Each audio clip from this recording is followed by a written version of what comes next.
Hey guys, welcome to this amazing platform of Rishabh वाला। और आज मैं तुम्हें जैसा कि मैंने कहा था कि मैंने अपने तुम्हारे book new enjoying maths class 8 का चैप्टर 8 फैक्टराइजेशन शुरू किया था पिछले लेक्चर में। तो अगर उस लेक्चर को तुम लोग नहीं देखे हो तो मैं तुम्हें बिल्कुल रिकमेंड नहीं करूंगा कि तुम इस लेक्चर को देखो, क्योंकि पिछले लेक्चर में हमने find the HCF of the following terms number 1 बना दिया था। नहीं देखे हो तो डिस्क्रिप्शन में उसका भी लिंक है।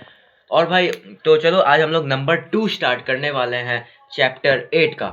और भाई मैं तुम्हारे कमेंट्स देख रहा था और भाई एक बच्चा कमेंट्स ने कहा था, सर एक जगह हो जाता पूरा लेक्चर्स तो हम लोग का आसान नहीं होता। तो क्लास 8 फैक्टराइजेशन का मैंने एक प्लेलिस्ट बना लिया मेरे चैनल ऋषभ वाला पे, जाके तुम वहां पे देख सकते हो।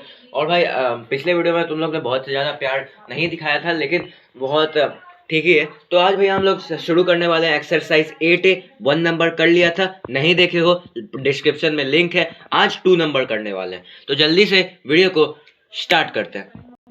और भाई एक और बात, और अगर तुम लोग को और मेरा नोटिफिकेशन जानना है कि सर ये चैप्टर कौन सा स्टार्ट, सर मेरा एग्जाम में ये चैप्टर आ रहा है, सर को कहाँ से मैं बोलूँ जो सर ये मतलब उसका ध्यान रखे वो चैप्टर का लेक्चर बनाए, तो तुम मेरे इंस्टाग्राम पेज को भी फॉलो कर सकते हो।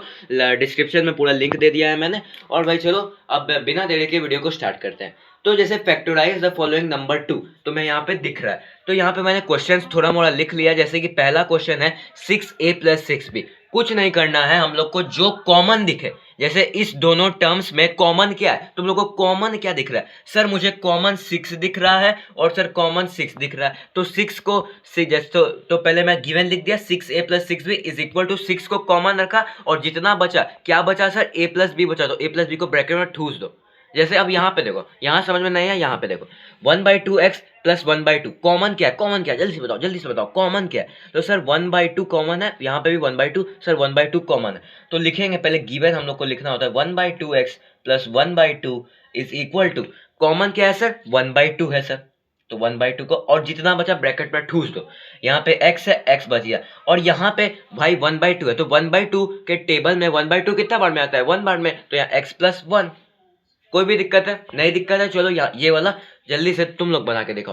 ax + bx कॉमन क्या है? कॉमन क्या है सर? x कॉमन है, यहाँ पे भी x है, यहाँ पे भी x है, तो x को कॉमन रखो। और जितना बचा, पहला टर्म में क्या बचा? a बचा सर, दूसरा टर्म में क्या बचा? b बचा सर, तो x a + b। अब ये D number question CDM + CDT। ज्यादा बड़ा नंबर है ना, घबराना मत, एकदम प्यार से देखो। CDM + CDT कॉमन क्या है? CD यहाँ पे भी है, CD यहाँ पे भी है, CD को यहाँ पे रखा और जितना बचा, पहले टर्म में क्या बचा? M बचा, दूसरे टर्म में क्या बचा? T बचा, तो जल्दी से इसको ब्रैकेट में ठूस दो। नंबर E यहाँ पे लिख रहा हूं मैं। नंबर E में तुम्हारा क्वेश्चन है 28x - 14y। तो यहाँ पे क्या, जल्दी से कॉमन सर अब यहाँ पे नहीं है, तो क्या करेंगे कि यहाँ कोई भी टेबल में, जैसे 14 के टेबल में 28 कितना बार में आता है सर? 2 बार में आता है। तो यहाँ पे 14 के टेबल में 28 कितना बार में आता है? 2 बार में आता है, तो 14 को यहाँ लिख लो। यहाँ y लिखने का जरूरी बिल्कुल नहीं है। तो यहाँ पे क्योंकि y का क्यों नहीं लिखा, अगर यहाँ पे भी y रहता तो हम लोग एक y को कॉमन ले लेते, लेकिन यहाँ पे y नहीं, यहाँ पे x है। तो 14 कितना बार में आता है? 28 2 बार में, और सर x भी है, तो 2x - 14 कितना बार में आता है? 1 बार में आता है। तो 1 लिखो या ना लिखो उसका कोई जरूरी नहीं है, सीधे तुम y भी लिख सकते हो। क्योंकि अब देखो, अब तुम इसको अगर फैक्टराइज से एकदम डीफैक्टराइज करोगे तो 14 × 2 28x - 14 × y 14y आ गया ना, 28x - 14y। नंबर F देखो, जैसे 4xy + 4y कॉमन, तो सर यहाँ पे मिल गया है। सर क्या मिल गया है सर? 4 कॉमन मिल गया सर। और कॉमन क्या मिल गया है? y कॉमन मिल गया है सर, तो y को भी यहाँ लिखोगे। अगर 2 कॉमन मिले, 2 से ज्यादा कॉमन लिखे तो उसको ब्रैकेट के बाहर लिखोगे। जैसे यहाँ पे 4 कॉमन मिला मुझे सर, एक और कॉमन मिल गया, y भी कॉमन मिल गया, तो y को भी ब्रैकेट। अब जितना कॉमन, जो कॉमन नहीं मिला है उसको यहाँ लिख दो। जैसे 4yx प्लस यहाँ पे क्या बचा? 4y, यहाँ 4y। तो मैंने तुम्हें बताया यहाँ पे कुछ नहीं है, x नहीं है, तो यहाँ पे तुम 1 लगा सकते हो। अब तुम देखो 4y × x 4xy और 4y × 1 4y। कोई दिक्कत है तो चलो जी नंबर पे चलते हैं। 3x² - 6a⁴। 3x² sir common यहाँ नहीं है, लेकिन मैंने सर आपने कहा है कि 3 और 6 अगर कोई भी टर्म किसी दूसरे टर्म का मल्टीपल हो तो हम लोग उसको ब्रैकेट के बाहर लिखते हैं। जैसे 3 के टेबल में 6 आता है ना, 3 के टेबल में कितना बार में 6 आता है सर? 2 बार में 6 आता है 3 के टेबल में। तो 3 यहाँ पे हम लोग का लिख दो। सर x और a कॉमन तो हम लोग को कुछ नहीं है, इसलिए हम लोग 3 को ही बाहर रखेंगे। तो 3x², तो 3x² माइनस 6a 6। तो 3 के टेबल में 6 कितना बार में आता है हमेशा याद रखना, ये भी लिखना है। 3 के टेबल में 2 बार में 6 आता है सर, और a⁻6। क्या क्लियर है यहाँ तक? जल्दी से चलो h नंबर पे।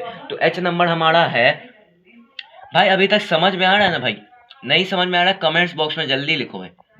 18a³ ठीक है। चलो अब थोड़ा बड़ा नंबर आ गया सर, यहाँ पे भी कॉमन नहीं है, लेकिन आपने बोला है कि कोई भी टर्म अगर दूसरे टर्म का मल्टीपल हो तो हम लोग उसको लिख सकते हैं। जैसे सर यहाँ पे 18 के टेबल में 36 आता है, कितना बार में आता है? 2 बार में आता है सर। तो 18 हमारा यहाँ पे कॉमन है सर। और कॉमन है हम लोग को दिख रहा है यहाँ पे सर, a कॉमन है, a कॉमन है। तो 18 2 जा 36, 2a² b³।